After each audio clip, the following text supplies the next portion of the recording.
Hello, I have with me today Sergio Ribeiro, the CEO and co-founder of global event Planetiers World Gathering. Welcome, Sergio. Thank you, Adrian, for the invitation. So, can you tell us a bit about your background? Yeah, sure. So personally, I grew up in a family that didn't have much. It's was still young parents, were still climbing the career ladder. But also I think it was also a very good example and learning, seeing the how hard it is to reach goals and actually find our way in our journey, professionally speaking. Um, my father did very well, successfully. Meanwhile, I was, trying to follow somehow the same ladder of going to university. Mhm. I think everyone has this feeling of not exactly knowing what they will do afterwards, but you try to follow your guts, right, and your interests. And my guts and interests were very related to biology, and that's why I went to engineering school here, one of the best. It's Técnico Lisboa. I did my master in biological engineering.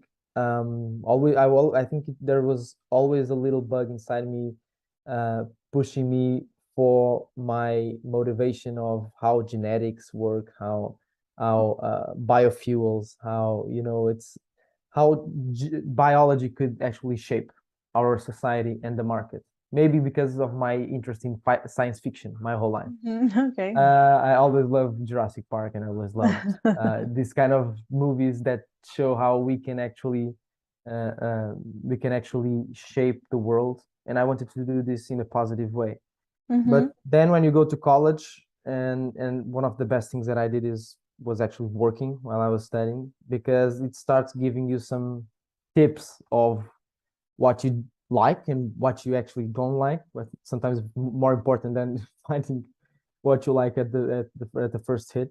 Mhm. And it was very important in this journey of understanding that sometimes what you really like in life doesn't mean that you're shaped for that career. Sometimes Okay. it's just an interest, right? And and Mhm.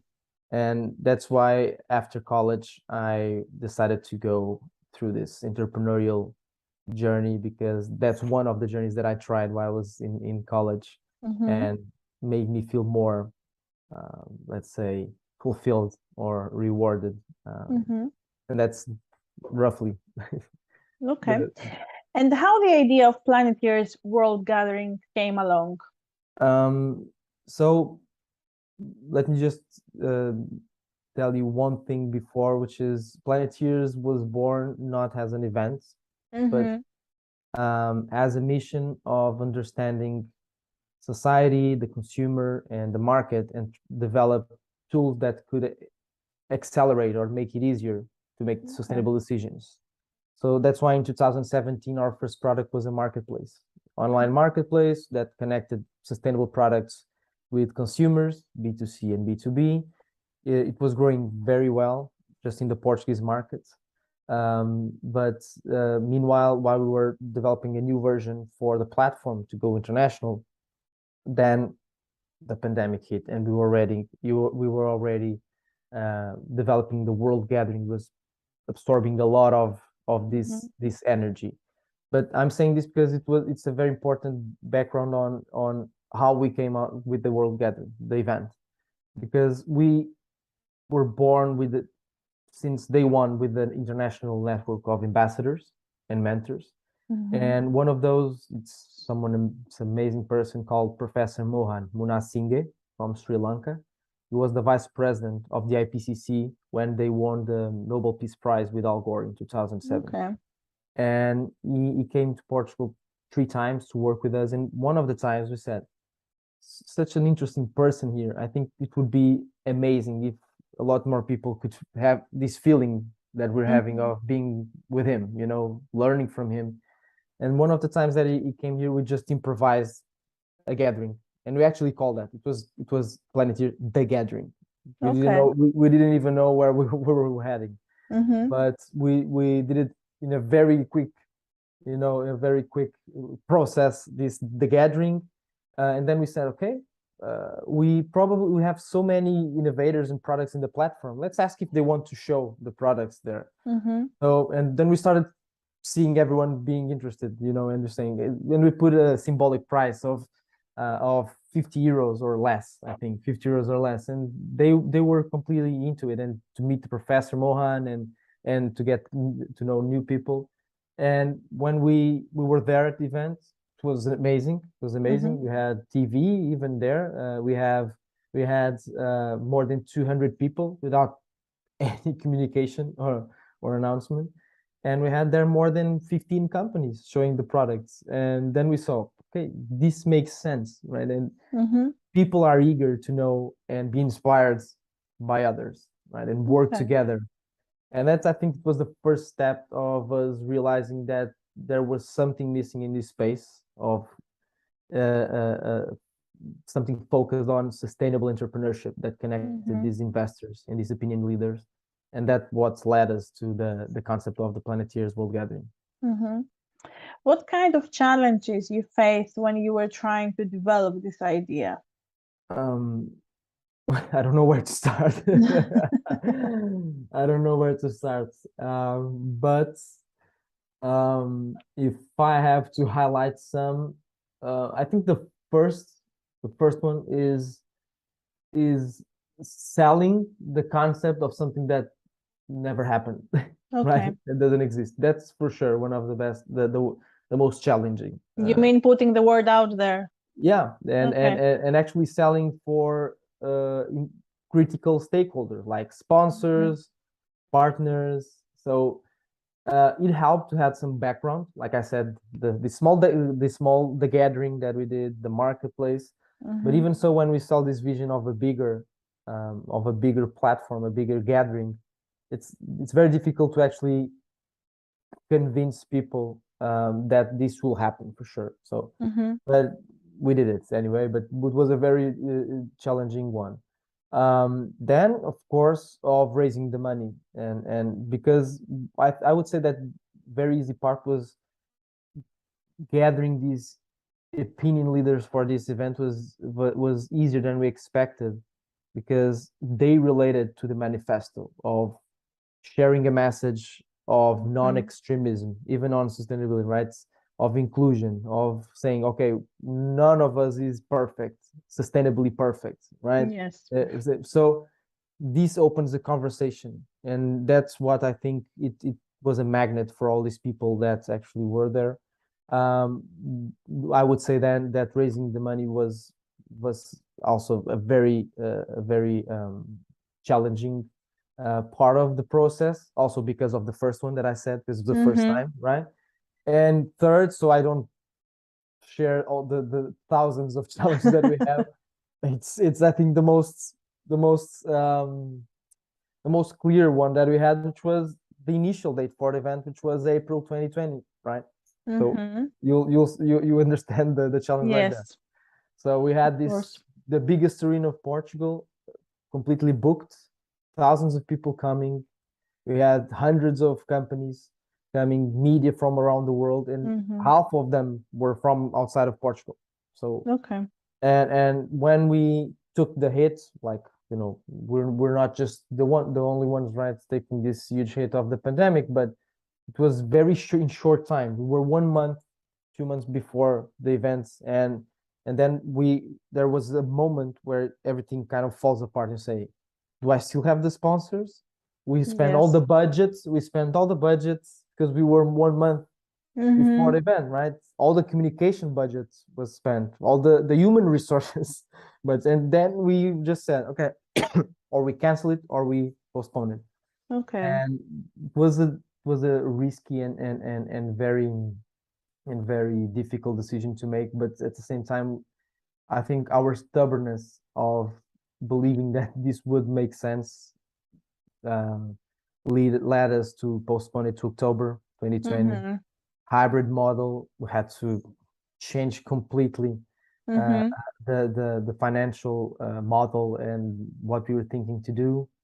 But again, skipping a lot of headaches. It happened, and it was great because we had there 1,000 people per day, Mm-hmm. and more than 20,000 online, which was fantastic, from more than 60 countries. Yeah. Great. You answered to me, like my next question was how did you overcome these challenges, but you did answer to most of it. But would you like to say a bit more about how did you overcome, about getting some funding, Right, anything that you would like to say to other people as well as an advice, let's say? right. Yeah, I can go one by one of the three that I mentioned, right? One is, if if you really don't believe that this will happen, you won't be able to sell it, right? Mm-hmm. Even before it happens. So it's just a suggestion. If someone doesn't believe, because I was seeing the event happening before it happened, right? I kind of Mm-hmm. have this. Visualize it. I was actually Mm. seeing, even Yes. if it's different, even if it's somehow different when it Mm-hmm. happens, but I was seeing the event. So Mm-hmm. if you're not seeing, if you don't believe that it will happen, probably you should just stop right there and find another, something that you really believe to sell, right? So you have to actually believe in it. Then the second one on the financial, uh, it's emotional toughness. It's getting no's more than yeses, Mm-hmm. and then having very exhausting follow-ups, and never knowing how it will end up. So the only way that I had to overcome this is scaling up Mm-hmm. these contacts, and really believing again on what we were doing, and following up, and getting no's and still believing, which I think it's the most difficult part, right? Saying, okay, Mm-hmm. they're the ones missing, so they're the ones that will be missing, right? It's so I think that's a very important part of the process. And third, the pandemic was, we had to restructure our team. Mm-hmm. Unfortunately, we couldn't afford to have the team that we had for the remaining 6 months. It's not the remaining; it's the additional 6 months that we had. Mm-hmm. It was one of the toughest challenges that we have. We never had to let go anyone from the company, and of course, no one likes to do this, but it had to happen for the event to happen. Mm-hmm. Otherwise, it would be just everything thrown away. Um, and we had to be creative in a way of keeping people interested, and keeping the word out there, because we also had 6 more months that we had to build up the momentum.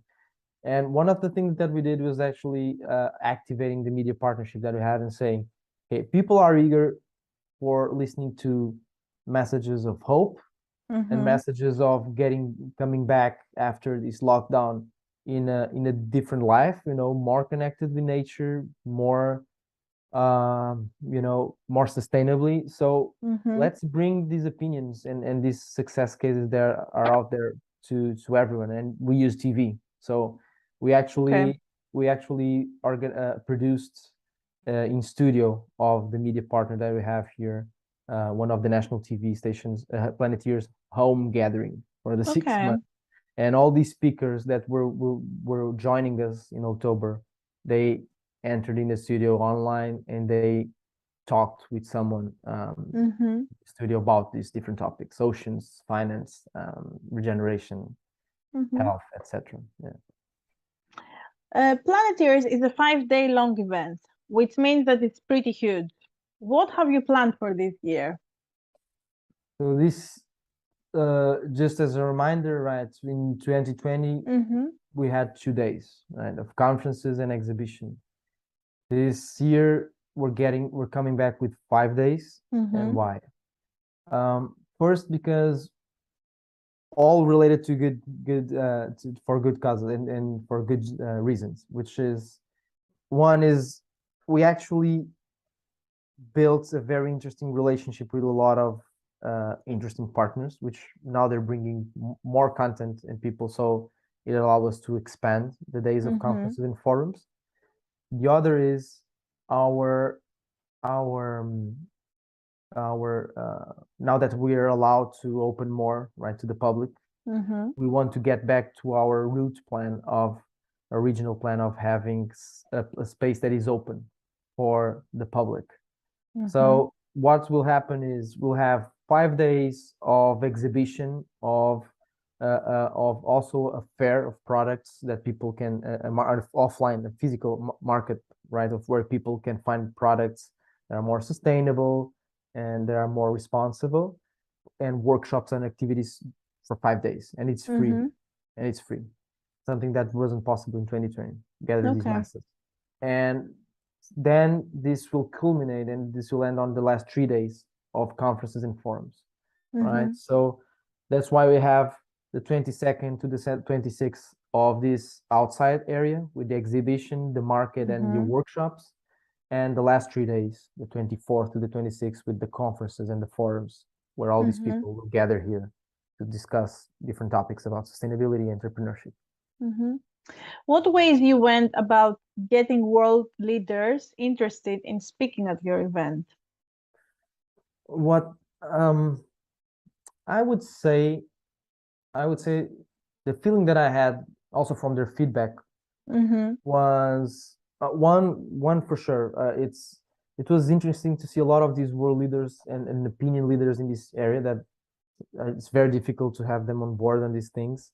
Was Mm-hmm. actually seeing that we were adjusting in a difficult time to actually put this message out there, because almost everyone felt that regardless of the restrictions and important ones that we had, it was important to actually do something and show some kind of flexibility and resilience, which are, by the way, they're very important ingredients also on sustainability, right? Mm-hmm.